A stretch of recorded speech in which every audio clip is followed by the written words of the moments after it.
So hi guys, this is Skoda's new electric SUV that sits under the Enyaq. This is the new Skoda. I forgot the model. Elroq.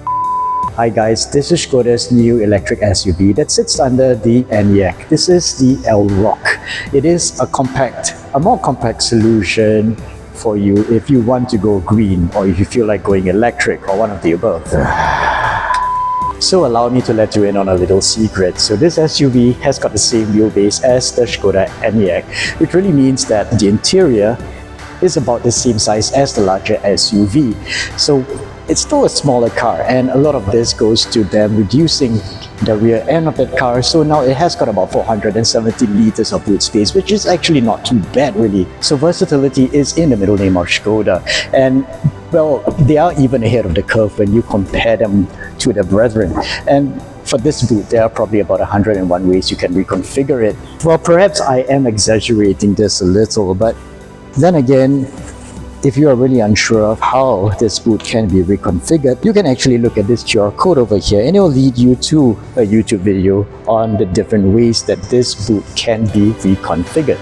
So the interior is quite typical of Škoda. It has got this little buttress that sort of sticks out for your infotainment screen to sit on, and this is part of the Škoda's design language that you also find on the car's bonnet. Over here you got a 13-inch screen that is compatible to both Android and Apple devices, wirelessly of course.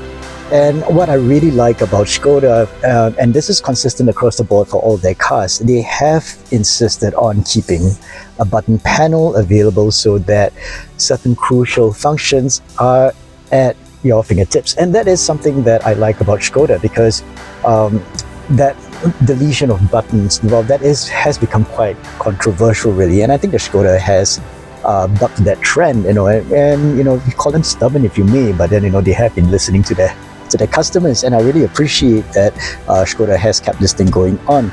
So what is really interesting too is that this entire interior is derived from recycled PET bottles and recycled fibers for the seats. And of course, I do notice that Škoda can't get away from that scratchy bits of plastic that they keep along the door panels, but in all, the interior has got a very good feel when it comes to quality. So they have really been listening to the customer in this sense as well. And in broad strokes, the interior doesn't feel cheap at all. It does feel quite expensive, and I do appreciate that Škoda has really put some thought into how to build their cars in general. So globally, the Elroq is available in 50, 60, 85 and 85X trims. So that really denotes how much power and how much range the car has, and of course which wheels are driven. So this is the 60, so it's just rear wheel drive, but get this, I think this really is the sweet spot for Singapore. So how much does this car cost? Well, according to my estimates, it's going to be around 210,000. So this is Cat B. It's going to be a little bit more expensive than the Cat A competition you have out there, but I think it really is quite a car to look at. So stay tuned.